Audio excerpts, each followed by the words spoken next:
very welcome, everybody. It is just after 7 o'clock in Cape Town. It is just after noon in New York, and it's just after 6 o'clock in New Zealand. So we've got a lovely panel from around the world, and it is the kickoff event then of Reading Africa.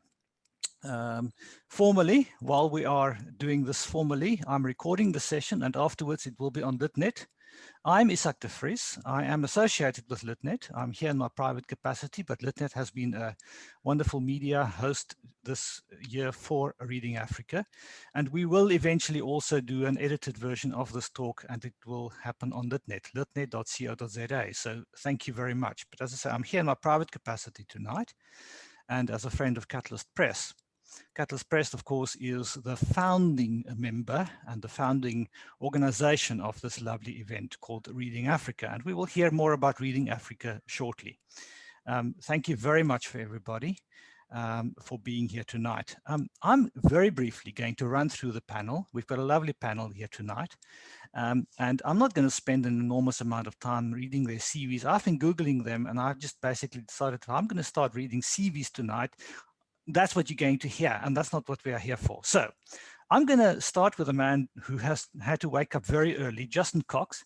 He's from the African Book Collective. He's down in New Zealand. The African Book Collective, we're going to speak about them in a short while, but they are doing amazing work about distributing and marketing African literature throughout the world. So a very important part of this event. Siphiwe is the author of The Theory of Flight, which I've only got as an ebook, and I can't do that immediately. And the other book, Theory of Flight, will soon be in the Catalyst catalog. And then the other one is this lovely book that has just been published, The History of Man. We've got Rešoketšwe, sorry, that was Siphiwe Gloria Ndlovu. I didn't say your surname. I'm terribly sorry. The other person that we've got here is Rešoketšwe Manenzhe. I hope if I do mispronounce names, please guys chip in and tell me to get it right. I've done my best, but I might get it wrong. This is her book, Scatterlings, a prize-winning book, and it's a phenomenal book. We're going to speak more about these books very soon. Then the other person who we've got on the panel, of course, is Ahmed Ismail Yusuf, who actually fled from Somalia and wrote this wonderful book on Somalia, and it's a brilliant collection of short stories. It's lovely, it's a beautiful read. And then finally, but not least, we obviously have Jessica Powers, who has written these two wonderful books about South Africa, and another one that I actually, there we go, Amina, which I think is a rather underrated book. She wrote many more. I'm not going to show all of them today, but these are the African focus books. Amina is a book about Somalia as well. So having said that, I'm going to actually just kick off this event by asking the question, why celebrate Africa? And why should we be celebrating Reading Africa? And I'm going to do this in a slightly tongue-in-the-cheek way. We're going to come back to this, but I'm going to ask everybody just to sort of briefly introduce themselves by saying, what are you currently reading? And why should we be reading Africa? And what I'd like to do is I'm actually going to start with Ahmed. So Ahmed, if you could just switch on unmute your microphone and switch on your video. Briefly tell us, why should we be reading Africa, and what are you reading at the moment? Over to you. Well, I was just trying to take time, but yeah, I think that question is extremely important. Why are we reading Africa? It's just that Africa is a neglected continent, which there is a rich variety of information. And I think just a slice of it, or a bit or few books, are not going to do justice. But at the same time, as the world shrinks in terms of connectivity or communication, what it is needed more is a vast amount of information around the world. And particularly this continent, I think, has a rich story to tell.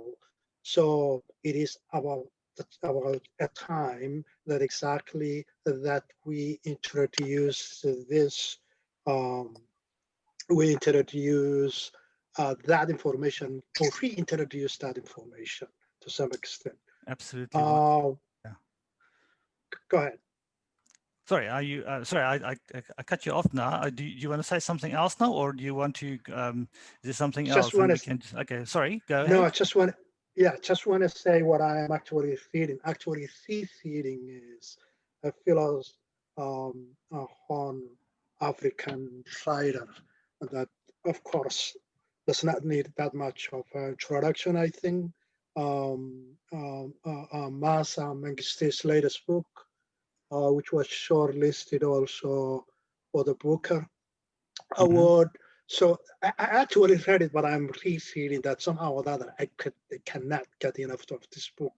And I think that I, for the first time, did not get into it. I feel sort of that I was just eating my my most favorite meal, and I somehow or other I was interrupted, so I have to go back. That's absolutely wonderful. The book is here, Shadow King. Just say the title again. The Shadow King. Oh, The Shadow King. Fantastic. Thank you so much. We'll come back to you in a moment. I'd like to go to Siphiwe. Can we have your video on, please? Can you unmute yourself there? Oops, where are you now? There we go. There we go. Fantastic. I can see you and I can hear you. Why should we be reading Africa, and what are you reading? And in the shrinking world, as Ahmed has said. So first of all, I'd like to thank LitNet and Catalyst Press for this event and for inviting me.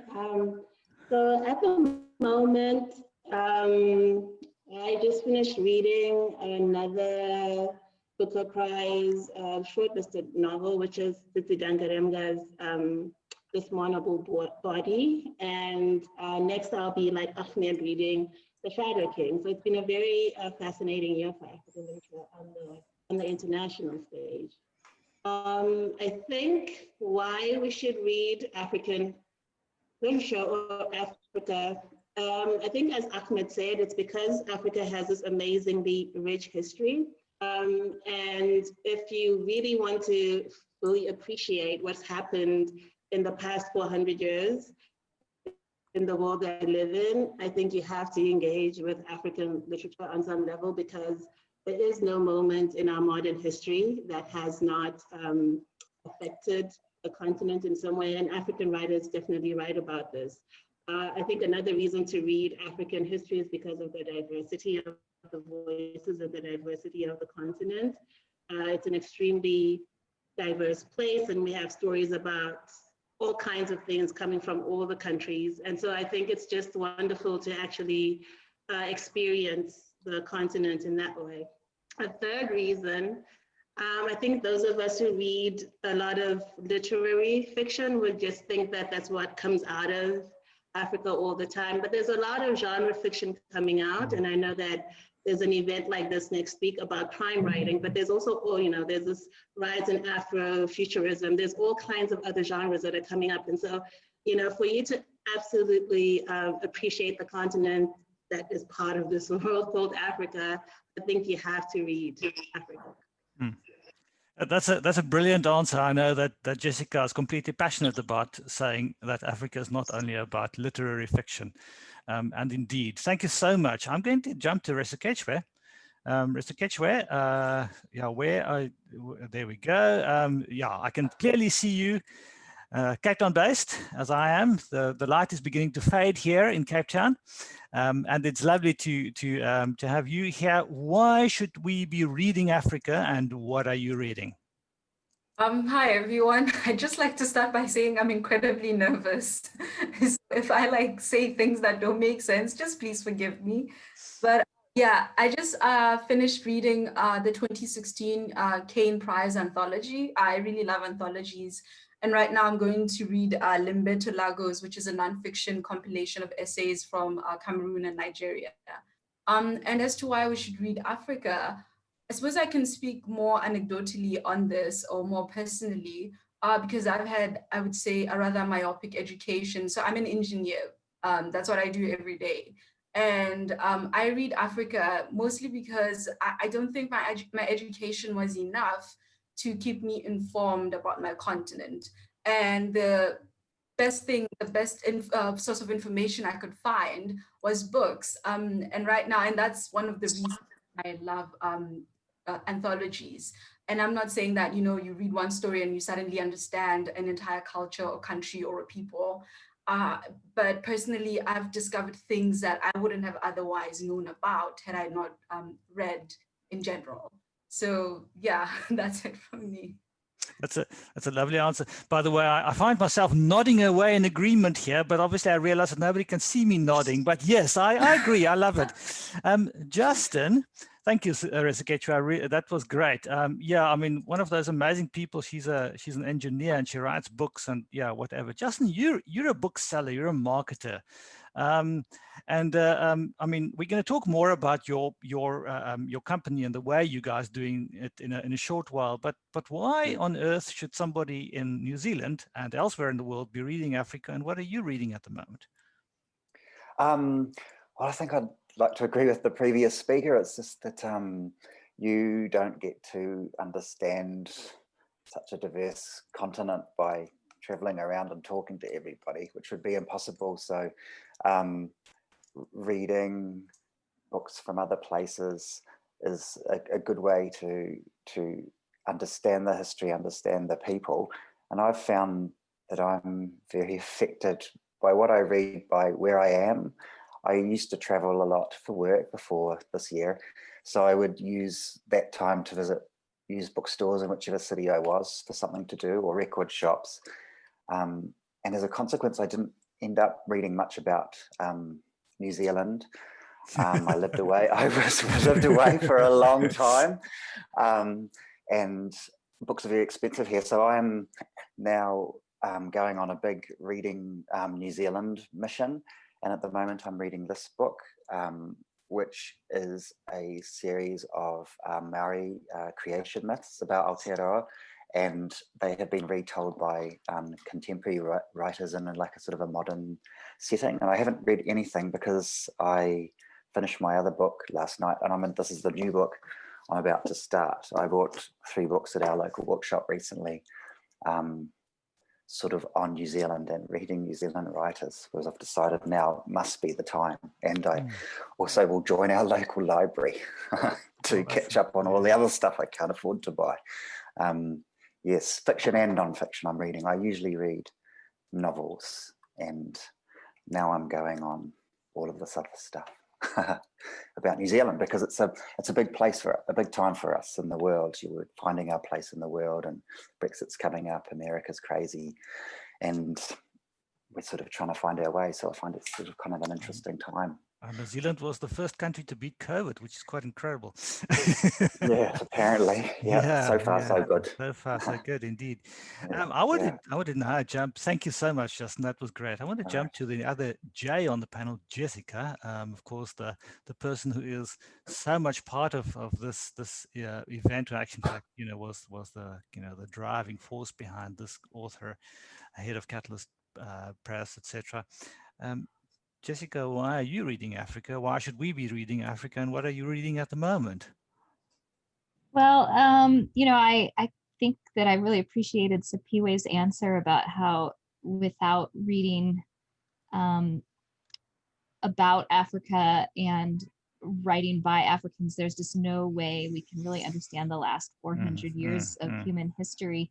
And I would go even further than that, which is, Africa's the cradle of humankind, as we know, and so I just can't imagine how we could actually understand humanity without taking a good, long, deep dive into African literature. So I feel like it's almost a moral imperative. We've talked about how I'm almost passionately evangelical about how I promote African writing and how I feel about That's it. True. I feel that I way know about Jessica books. well. That's true. That's I feel that way about books in general, but specifically books by African writers, and that somehow help people to understand this continent that I think is widely misunderstood, widely widely panned, widely undervalued, and so I just think it's of critical importance. And as for me, these days I hardly ever read anything but submissions. I even struggle to get to submissions, as Sarah Bell will attest. She's here. She, I get her to help me with that. But I did just read. yeah, going, yeah. Yeah. Jessica fobs all that off on me too. No, but I did just read actually a great submission last week. We published Bridget Crone's Small Mercies, yes. and it's a children's book, and I just read and accepted, and we are going to be the publisher of her next children's book, which is called Shoot for the Moon. It's set in a small village in the Eastern Cape, and it's got this amazing premise where this young boy reads this article, and it prompts him to decide to start trading items. So he has this first item, and he trades it for something of better value. And then his goal, his hope, his wish, his dream is to keep trading up until he's able to trade all the way to a house. And he starts with this little clay cow that he fashions out of clay and hardens and dries it. And so his goal is to somehow make all of these trades. And of course, lots happens along the way. It's going to be a delightful children's book. And I want to remind everybody too that, children's literature is part of Reading Africa too. Yes. And that's an easy genre for people to overlook, but one that we really have to think about. But as for published books, I recommended to a friend today, Zoo City by Lauren Bukes, and I have never read it. And so I'm going to definitely read that this week. That's on my agenda. Just as a by the by, in terms of pronunciations, it's so delightful to hear. No. I know you well enough. I'm probably screwing up half of the names here tonight, and it's part of Bukes. You got my name right. But Bukes is how you say that in Afrikaans. But that's a delightful thing about Africa, and I just want to say this is exactly it. We're dealing here with such a vast continent with so many hundreds of, probably thousands of languages. Nigeria alone has got 400 languages. We in South Africa, we've got about, we've got 11 official ones and, probably 12 or 14 unofficial ones. We have a massive continent. I don't know how many there are in Zimbabwe. But it's an incredible continent of so much diversity, which I'm going to jump into my next question. And I'm going to bring Justin in here again from way down under. Basically, if we talk about Africa, it's easy when, and I'm going to speak to you as a book promoter now, Justin, because part of my job also is I'm a marketer. I'm a marketer at heart. I'm a marketer by training. So my job is to sell things. And it's quite easy to sell Africa as a place of natural beauty. You've got the vast plains of Kenya. You've got, Kilimanjaro. You've got the Sahara Desert, which, is beautiful from the air. And then, of course, there are lions. And and elephants, and if you're lucky enough, you can see a rhino. But reality is, Africa is also it's a continent of people, and that we've been hearing and experiencing from just a little bit of. We had so little time, and we have so little time. But that's exactly it. It's also a beauty of people in conflict. And when we bring in Ahmed just now, he actually, he was right there in the thick of it. He experienced that, and I'm going to ask everyone a little bit about that. But can we briefly talk about that from a marketing perspective? How do you market Africa as something not just a cute little place where people buy curious, but as a place, as a heart place, as a place of people, as a place of minds, as a place of incredible beauty of people's inner beings? How do you do that, or don't you do that? We certainly do. I think it's how the collective was actually set up by African publishers. So they kind of have, right from the beginning, when African Books Collective was like more of an NGO type operation. We were sort of under direction by the publishers in Africa, and they had quite a number of things that they wanted us to do to ensure it just wasn't about lions or bad news. So we always sort of we keep very carefully to present the books from an African point of view, rather than trying to make them exotic or appeal to those sorts of things about Africa. We deal a lot with scholarly books too, so that kind of market is already pretty attuned to looking at things from cultural products from Africa in a more sophisticated way, rather than pigeonholing them. But with the general public, we are very careful to just treat it like literature from any other place. That's what I do, and I think me being from New Zealand, I was able to take that forward a little more, where I didn't have any preconceptions about Africa. We didn't learn much about Africa at school when I was in New Zealand, growing up in the 90s. So as a marketer, I was able to come at it quite fresh and just start treating the books like books from anywhere, and for reading them for any reason with the reasons that we have just discussed. So I think being an African organisation and coming from there has always been our thrust in terms of marketing. And I suppose the hook, the cynical side of that, is it hopefully comes across as a more authentic voice than if, somebody didn't really know, or something like that, was just looking for lions or whatever, Well, lions are fun. And yeah. But I mean, But our chairman from Tanzania always said the lion was a terrible symbol for Africa, because it's lazy and sits under a tree and licks its paws. Doesn't do anything. Of course, the men always allow the women to do all the work. That's a.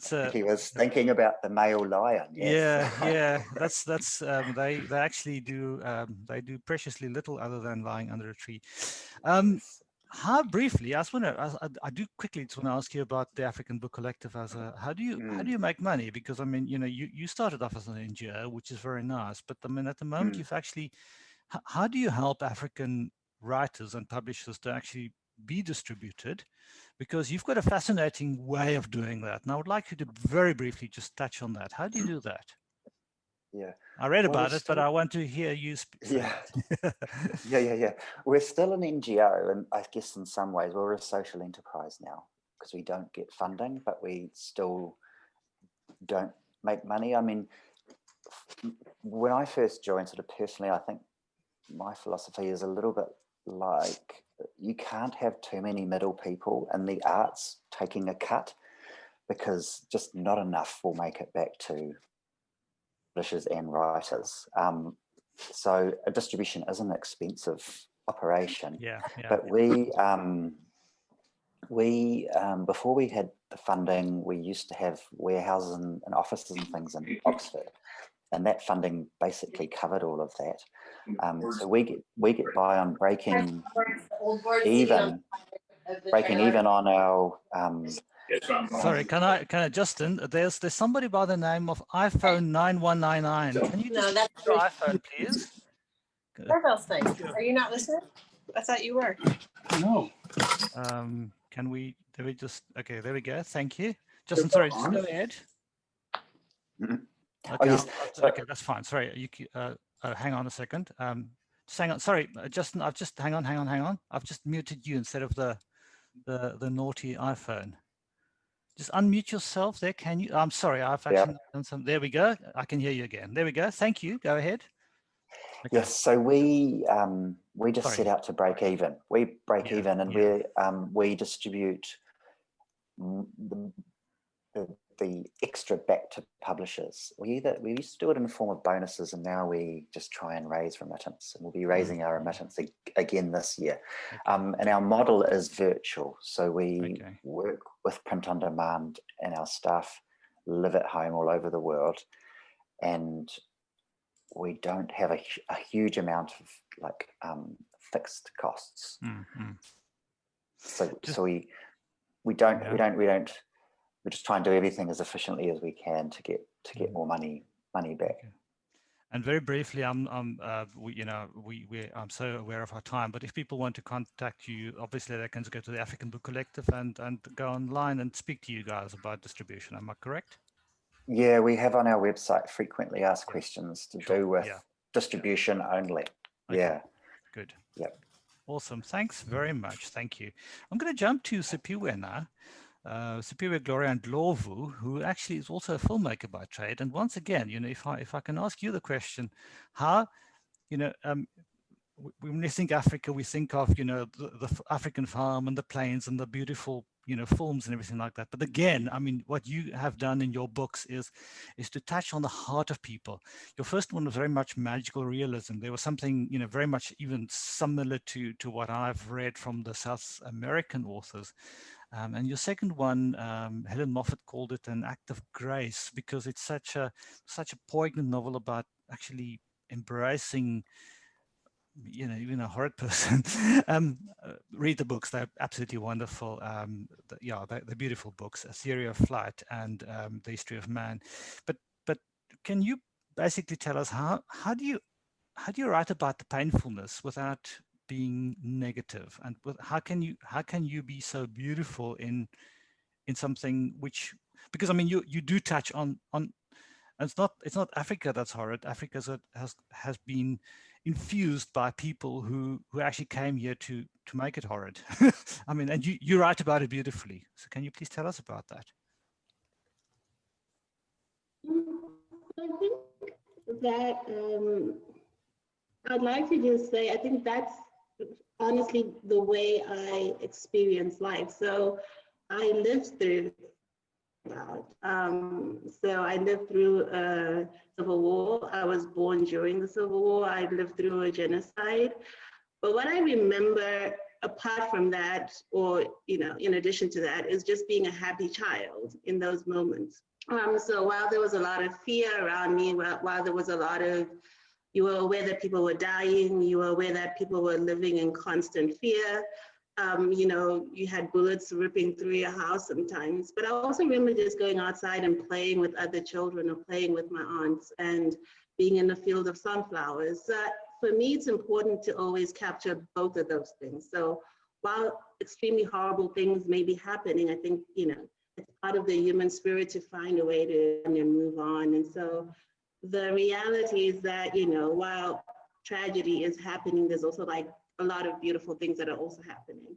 And I always just wanted to showcase that. And so I come from a country that has had, since colonialism, a series of violences, like you said, from the people who came, but also from the people who live here, and so, or the sort of autochthonous people. So we've had, colonialism, then we had a war, then we had a genocide, and then we had things happen in the 2000s that really changed the country, not for the better. And yet, when I look at Zimbabweans, I don't see them as people who are, at heart, just hard human beings. I see them as human beings with a lot of complexity, and people who are, as you saw, sometimes these beautiful people are capable of horrific things, but it doesn't make them, it doesn't make us not have to appreciate that beauty as well. So I think you have to, that when you're drawing complex characters, when you're dealing with complex histories, is to create a whole spectrum of what that thing is. And that's what I try to do in my novels, because that's what I experienced living through these moments in history. And you managed to do it with a gentle touch. I mean, you also write about beauty. There's the, as I say, it's no secret, the sort of the, you start off with somebody born from a golden egg, and so that's the first one, and you juxtapose that with actual flight, in the more engineering sense, which we can also Rešoketšwe, but I mean those, so it's the both the beauty of the magical and also the beauty of the real. Is that, yeah, okay. Thank you. Yeah. Do you want to say, again, I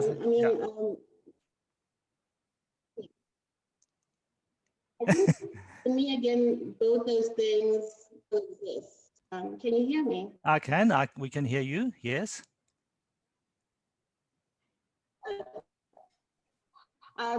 What I was saying is that I think, you know, the magical and sort of like the real, the engineering, those things coexist where I come from. I think they coexist everywhere in the world. I think you just have to look to see it, right? So I just grew up at a time where a lot of seemingly impossible things were believed, and I think we'll still talk in ways that people would sometimes see as, you know, people believing in things that are not real or magical. But I think, you know, maybe it's a coping mechanism because of this history that we've had, or maybe it is because, you know, some things are just so beautiful that they are magical. But I think, you know, definitely those things coexist. I don't live in a world where I can write about one without writing about the other. So that's a phenomenal answer. Thank you, Siphiwe. I'm gonna jump onto Rešoketšwe now. You are the engineer. You are the person with all the trappings of systems theory and you know, how to manage a project from A to Z.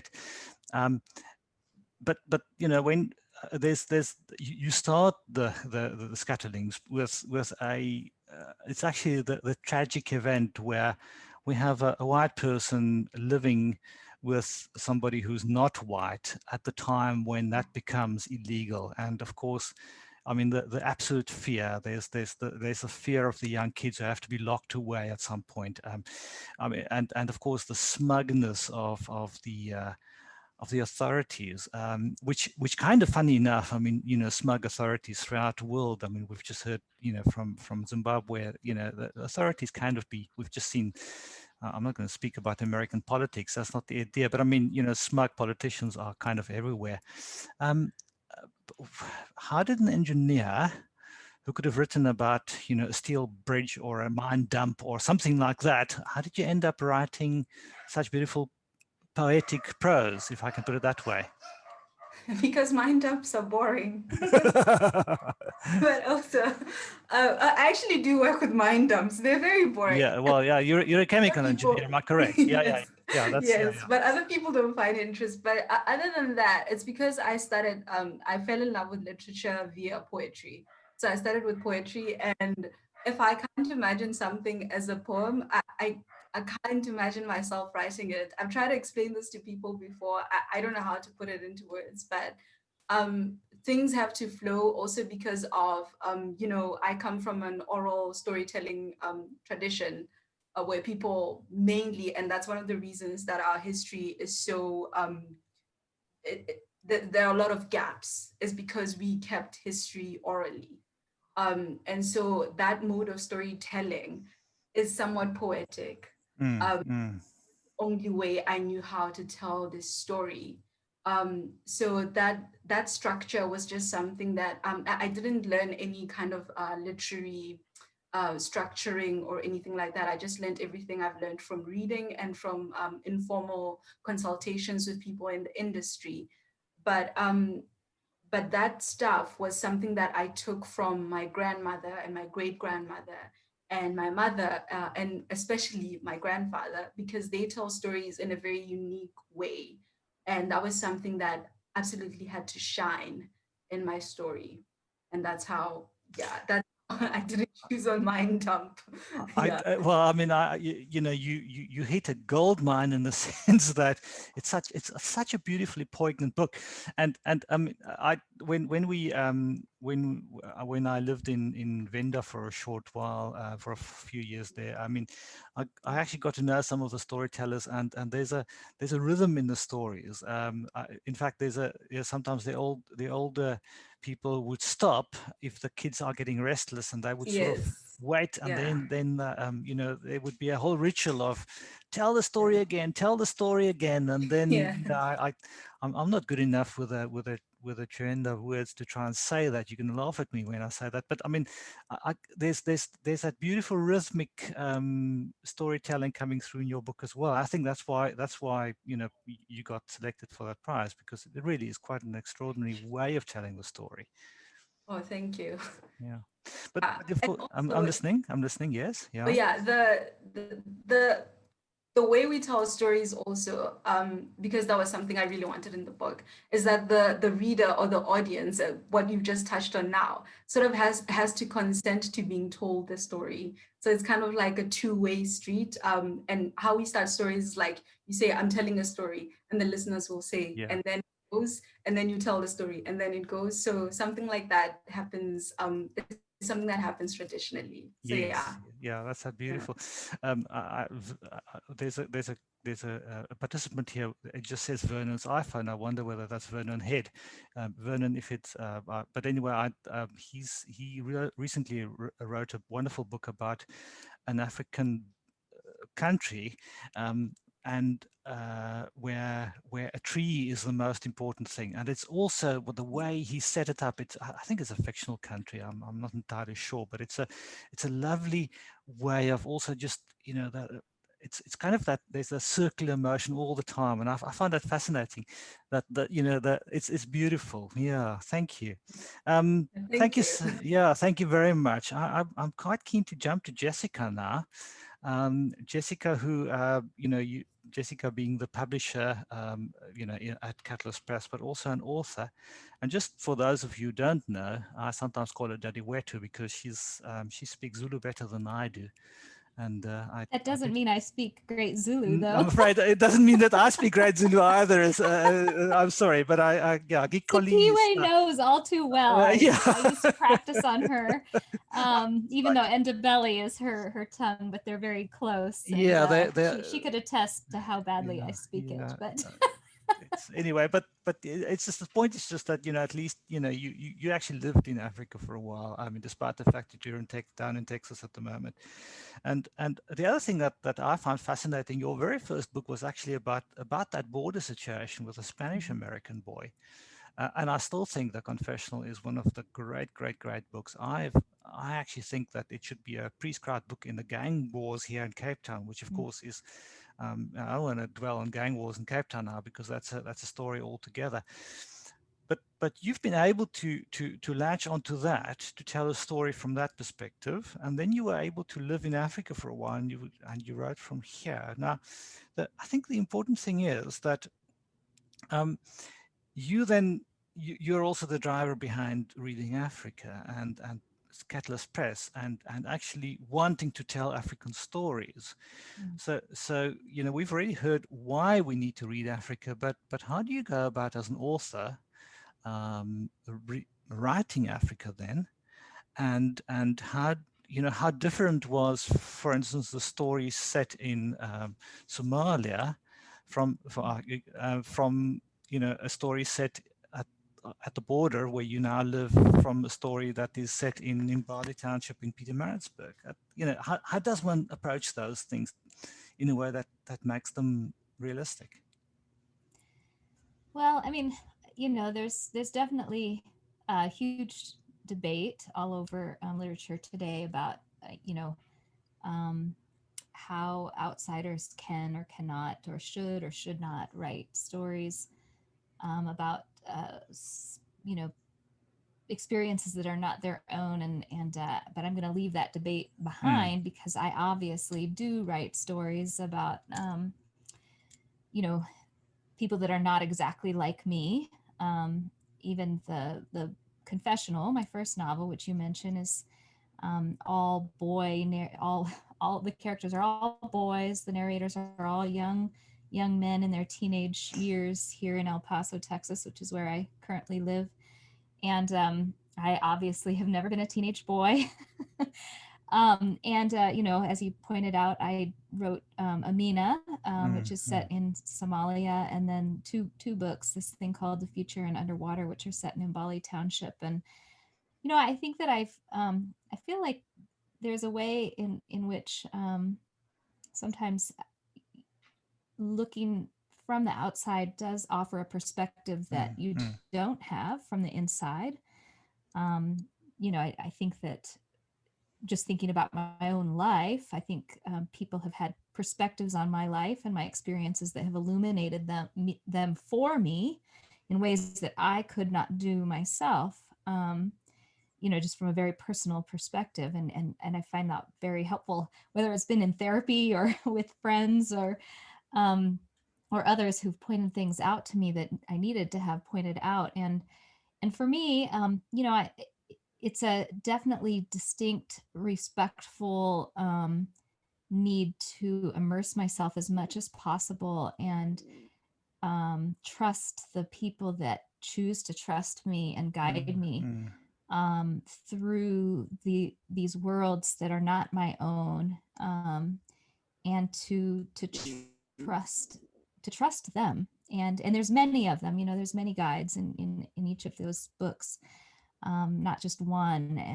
And so really, in many ways, it's when I was growing up as a teenager in a, grew up in a religious household, and at church, the youth group, they would do these things called trust walks or whatever. And, they'd blindfold you and you'd have to trust the person that was leading you through a series of, tests or whatever. It's sort of a strange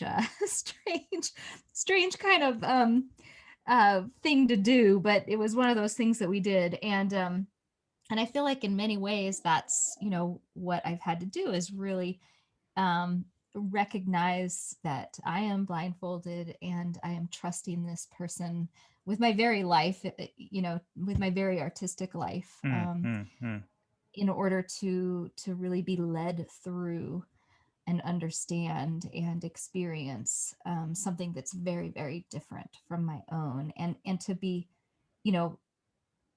pushed into understanding something that's outside of my own experience, and to experience it in such a way as, being a sighted person and suddenly, not seeing and having to see everything very differently. So I think, that's not a full answer. There's so much more to it, but that's, a beginning of an answer, perhaps. I think it's an absolutely wonderful answer, because one of the reasons why we read is exactly to experience that which we don't know. I mean, that's the beauty of reading. That's the beauty of picking up a book about Somalia or about, any other African country. I'm going to ask Ahmed about that now as well. But just very briefly, I mean, we did mention it earlier, and you also mentioned that one of the main drivers behind reading Africa is that exactly you want to experience everybody, including Africans, that African literature is a rich and diverse group of books, of events, from very young kiddies books throughout, to scholarly works that Justin has just spoken about. So so Africa is a diverse continent, and its literatures are diverse. Am I correct? That's also what you're trying to show us your press. Yeah, absolutely. And of course, my press is extraordinarily small. So I'm unable to really, I feel like if I really was able to showcase the diversity of African writing, I would be publishing 200 books a year or more, and instead I'm publishing, 6 or 8 in a good year. And so there's a big gap between what I want to achieve as a publisher and what I'm capable of achieving. But I do feel very strongly that it's become almost a cliche in some respects, but the understanding of not wanting to see Africa as a single story, and that's kind of a driving force behind my recognition that people of Asian descent have been in Africa for a couple hundred years, people of European descent. And as Siphiwe pointed out, there's such a huge diversity of, African ethnicities, cultures, and languages across the continent. And if you think from, Egypt across to Morocco and down the east coast to South Africa and across to Mozambique and then back up, and then I haven't even mentioned the interior. It is just so incredibly different. And how in the world can we really make people begin to understand that? And that is what I would really like to in some small way, chip away at, the dent of ignorance by publishing the books that I publish. Well, I salute you for that. Thank you, Jessica. I want to jump to Ahmed again, who has written about a very different world from what I've ever experienced. You, like one of the previous speakers, Siphiwe, has actually, you've been in a civil war. It's been a very bloody war up there. You fled as a very young person. You are now living and teaching in the United States. And yet you were able to capture that beautiful country of yours in a way that is poignant.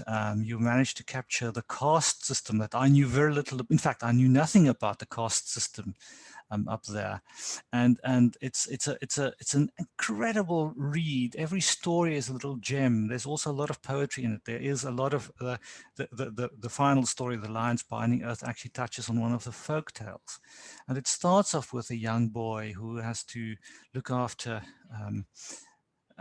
his family's animals, and then it ends with, it's a beautiful circle again. It's an absolutely beautiful, once again, it's a poetic book about something that is actually so difficult. And in the beauty, there is also poetry, and in the beauty and the horror, there is poetry. In the beauty and the horror, there is soccer. So like books, I think soccer and poetry are the two things that are so universal that everybody can understand that. Please tell us a little bit about how you went about structuring your book and how you managed to still capture the poignancy and the beauty amongst something that is actually parts of the book are actually very difficult, and yet it is a beautiful book. It really is a beautiful book. Oh, thanks, Isaac, for saying that. Talking about the book, I just want to say first, okay, just talk about the book and I will just listen. It's not that easy. I want you to talk about the book. I can certainly talk about the book for an hour at a time, but that's not my job here. Okay. Well, a lot of it, as a matter of fact, goes to Jessica too, who really has an eagle eye of how the stories actually follow one after the other. The list of it. The storytelling part was somewhat easy in a way because I was born in it and it was just incubated in me. I wanted to tell, and I did not. This is sort of a somewhat cliche, but it is just when it is in you and when it is a particular place that you think that you know better than anybody else. You know no one else is going to tell the story, but that is not exactly the point of why you want to tell the story. It is the story that it is just exactly driving you. And to some extent, it is a knowledge and not exactly in the sense of a knowledge, but knowing of where this story is emanated from, what is it you're looking at, what's the landscape like, what was the political temperature was at the time. So I wanted to tell, as a matter of fact, I really wanted to tell a time when I was absolutely a nomadic child who was just taking care of goats and sheep. And then all of a sudden, that I moved from there to a city where I grew up in Somalia that does not exist today, that was peaceful. The word peaceful and Somalia do not coincide with So it is absolutely a foreign concept if you say peace, serenity, stability. If you say all of those things, it doesn't exactly jive with the word Somalia. So I wanted to tell that too. Ironically, I also grew up at a time that the only thing that we were worrying about was the other Africans that were colonized. Particularly, we were keen on actually our well-informed, maybe not well-informed, but at least was cognizant of what was going on in South Africa. So we were not into ourselves, as a matter of fact. Our cause was just to fight for the rest of Africans, other southern African countries. So in all, it is just that I wanted to show a way of life that no one knows, and wanted also to showcase the serenity as well as the horror itself, and how that all of a sudden, how that was just in a matter of actually minutes. It was just like minutes that all the world changed from a peaceful world to the Somalia that we see from the media. So I was just exactly trying to capture that, and also the cultural nuance, when we normally even talk about the piece itself.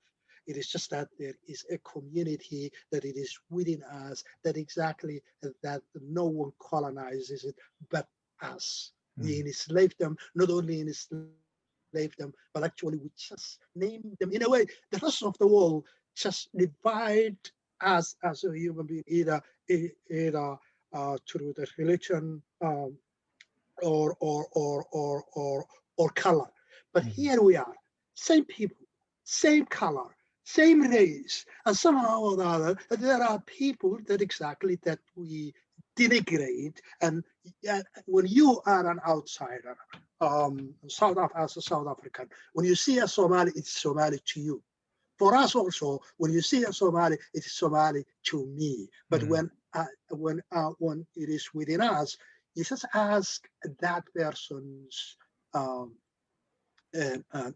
pedigree or lineage, and then all of a sudden you just go, oh, you are actually below me, just because you are not from the major tribe. So sorry, I'm going on and on, but that's what I wanted to show, the variety of the strata of societal degradation, as well as the history within it. But I mean, one of the things that you've just mentioned, which is so beautiful, it has come up earlier today, is, I mean, obviously Africa is a diverse continent with, I mean, we haven't even touched on the religion yet.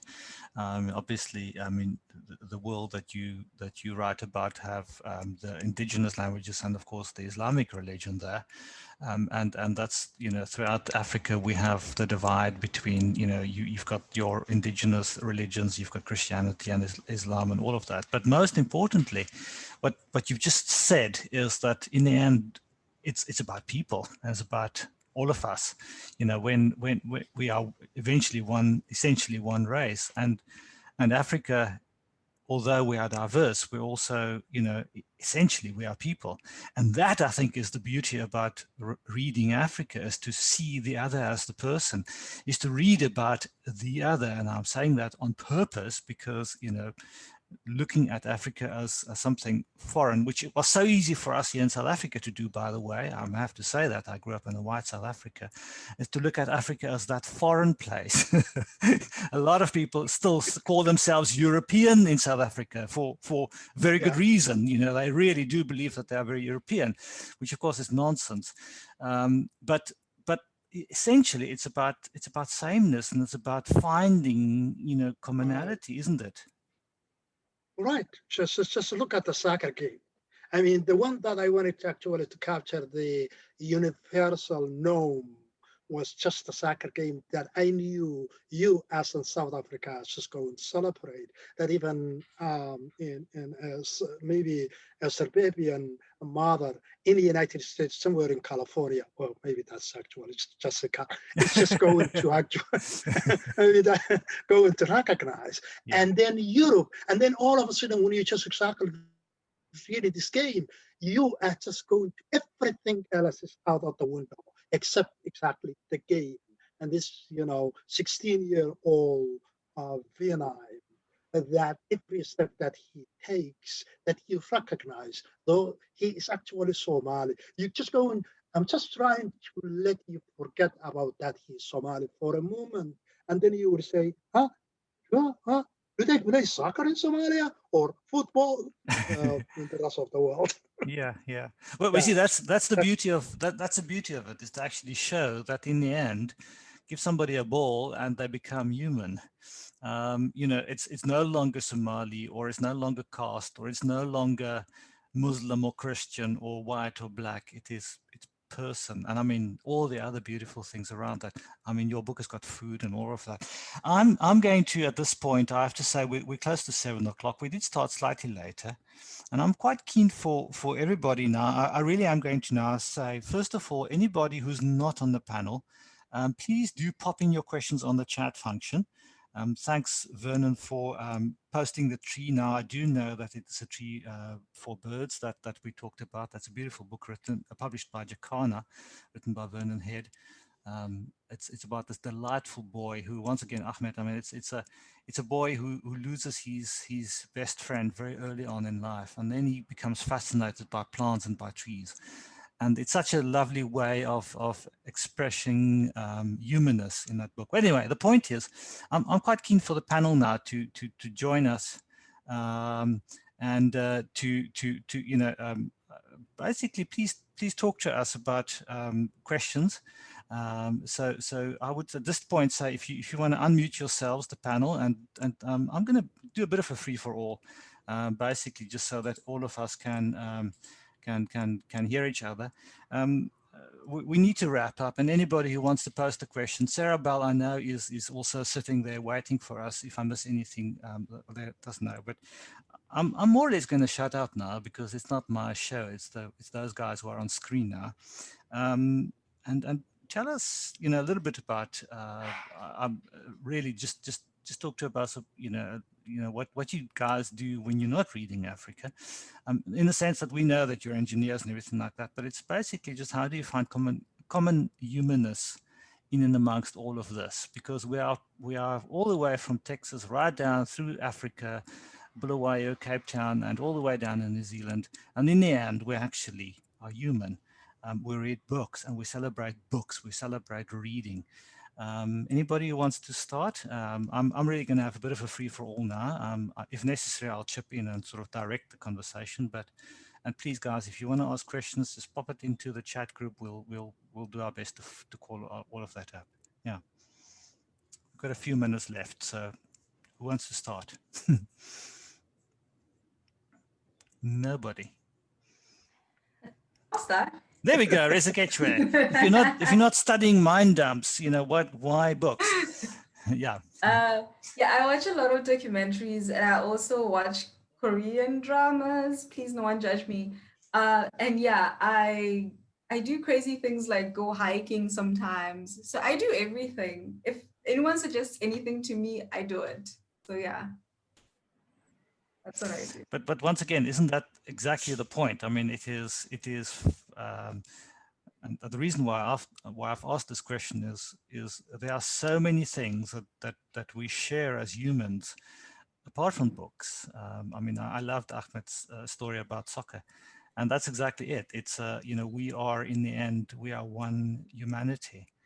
And we've got this beautiful and rich diversity, whether it's bird watching, whether it's tree watching, whether it's hiking up Table Mountain, which I'm sure you've done a few times. Yeah. And Siphiwe, what do you do in your free time? Tell us a little bit about who you are when you're not making movies and writing books. So what I like to do, and what COVID has made extremely wonderfully possible, is I love the theater, but because COVID shut down the theaters, what ended up happening was a lot of theater moved to YouTube or you know, became available online. And so that was one of the great things. I mean, talk about, you know, connecting humanity. All of a sudden I can watch like a play from England in a way that I'll never have unless I bought a ticket, went to England, and then went to the National Theatre. Exactly. So things like that. And I think, you know, like Shoki said, you know, like there's a whole Korean drama thing out there, and we're all embarrassed to say that we've all dabbled a little, like we all watched, I'm sure. Everyone has watched a Korean drama here and there. So then there's a way in which the world we live in now is so global, and we are actually being able to, experience other cultures and other peoples in ways that we were not before. And I mean, beyond books, which is great. And it's just a wonderful time to live. So when I'm not reading and writing, I am on YouTube or somewhere online watching something from another part of the world and just, enjoying that experience. But isn't it just magical? And I want to use the word magical, that we can sit here, Texas, New Zealand, Cape Town, Bulawayo. Ahmed, where are you based? You're in, where in the USA are you? Oh, I'm in Minneapolis, Minnesota, one of the coldest states. I mean, I would normally never be able to speak to anybody, and here we go. We're speaking to people from around the world, different places. I mean, USA is such a big country. Can have an entire conversation about the USA. But I mean, that's exactly it. It's magical. So yeah, Justin, do you want to say something? I think being from New Zealand, we're very used to all of this because we sort of float around down here on our own in cold Hawaii, and we're always having to reach out digitally. I feel like I sort of got into books because school was so boring, and I left early. I dropped out of high school so I could go surfing. When you take up surfing, it kind of overtakes your body like heroin does, I think. For junkies, it sort of like inhabits it and you can't get away, and it's a curse. So I dropped out of school and I started working in the Penguin Books warehouse in New Zealand when they were in, before they closed up, and worked my way into publishing from that. So I was lucky that I used to get lots of free books because so many books would be returned, and we used to dive into the skips to pull out the bins that the books that they were going to chuck away. So I think, so yeah, it's sort of like for me, books was always to do with not learning enough at school or not being interested enough, or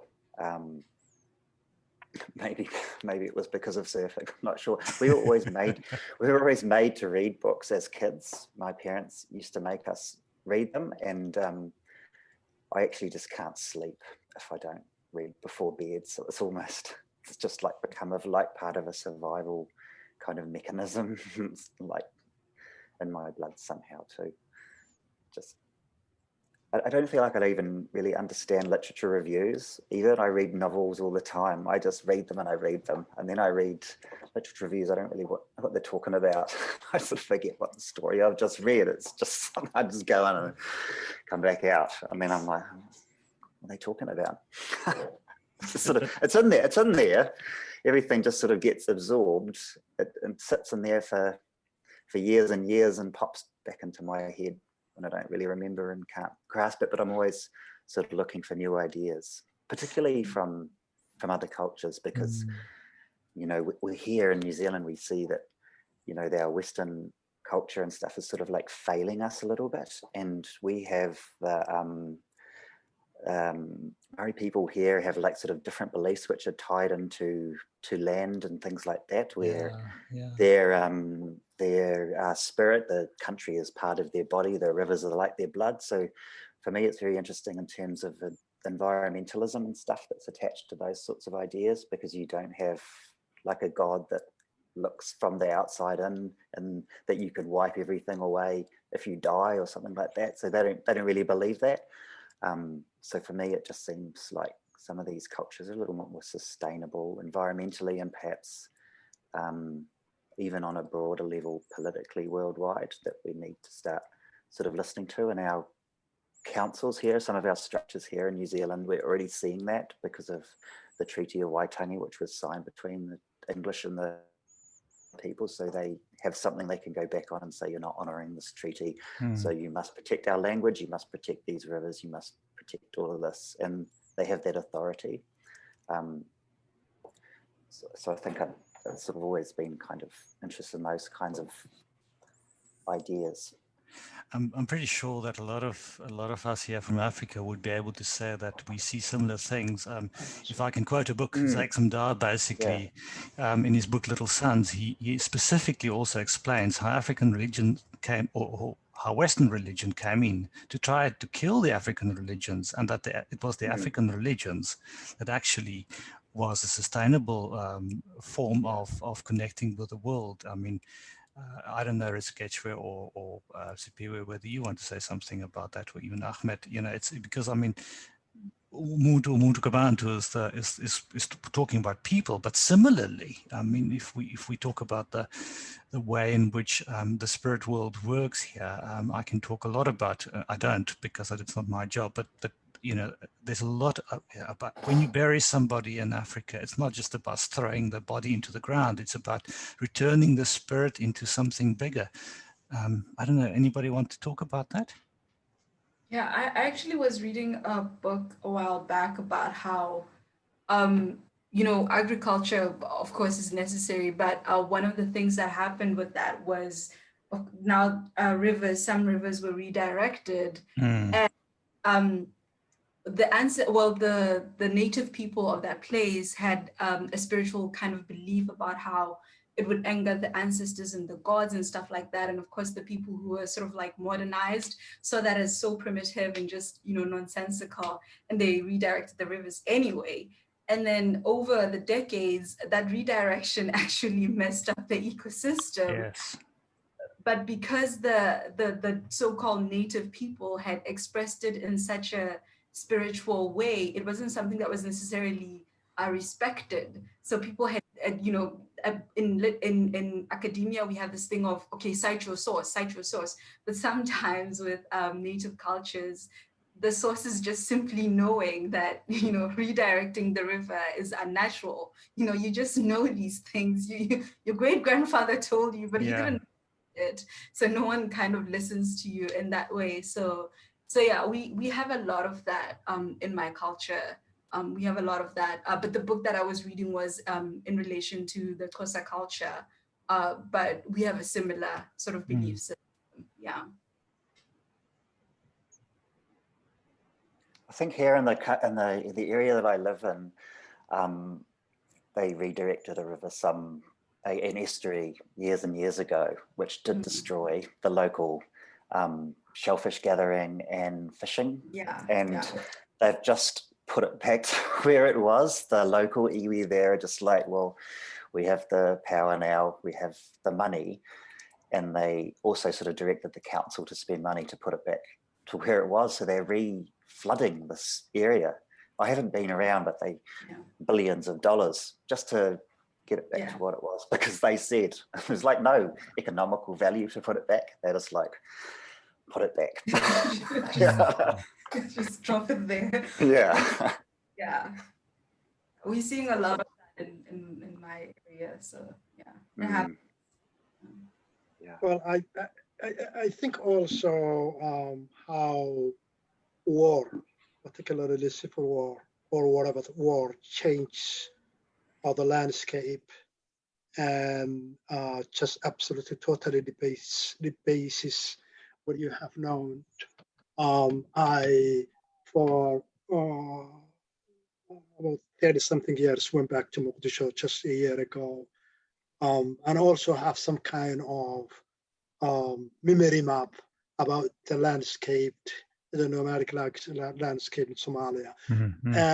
What's just devastating is just that exactly not even the cities where, particularly the capital city, two larger cities were totally razed to the ground. But it is just that also what is depleted is the wildlife. The lions that I'm talking about are no longer there, or if they are there, are rare. You know, the beautiful giraffes are not there. I mean, the zebras. So all of us, I mean, it is not only just exactly people are dying. It is just that the nature itself is dying. And then when the nature dies, I mean, what else is alive? It is some of those things that exactly also affecting the indigenous and the people that who are exactly at the bread, what do you call maybe the Western world, or what we call bread and butter, and another means the point what I'm looking for is just that the essence of life itself. It's the landscape. It is just exactly the cultural identity that it is attached to it. It is the river. It is just exactly the natural train itself. And you think all that, all that has changed. Yeah, absolutely. Guys, I just want to say Sarah Bell, who is Jessica's boots on the ground here in Cape Town, has just popped me a private message to say, Saki, it's time to wrap up. So I'm gonna have to heed her call. I'm ready to wrap up. I think as much as I wish we could chat all the time, I don't want to hold you guys too much, but fantastic discussion and really, really thoughtful answers. So thank you guys. So I also just want to say thank you. And so this conversation will be the record will be put afterwards on LitNet. We will let everybody know once it's up, so we can listen to it again. I certainly would be keen because I've learned a lot. I just want to, from my side, I just want to say a heartfelt thank you to absolutely everybody. Ahmed, Rešoketšwe, Siphiwe, Justin, Jessica, Ashanta, who did a lot of the background work in New York, and of course Sarah Bell. And guys, it was absolutely fantastic. I've learned so much. I wish I could have another 2 hours with you, but Sarah Bell is going to kick me off, so I'm going to have to say goodbye.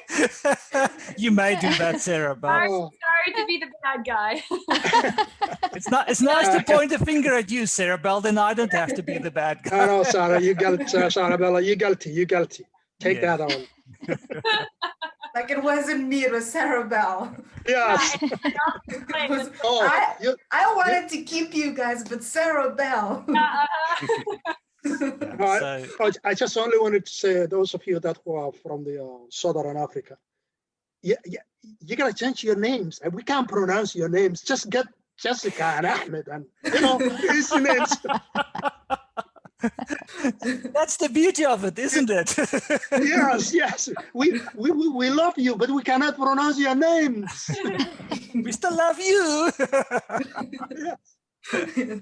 Guys, it's been an absolute pleasure to everybody who has listened in, people like Vernon and everybody who popped us messages. I really want to say thank you. This was so wonderful. Please remember, this is about #ReadingAfrica. When you're reading this week, put it on Facebook, put it on Twitter, put it on Instagram, #ReadingAfrica. And all I want to say is goodbye, thank you, hambani gahle, tot ziens, shukran to Yusuf, and there we go. Go well, guys. Thank you. Bye-bye. Thank you and bye. Thank you.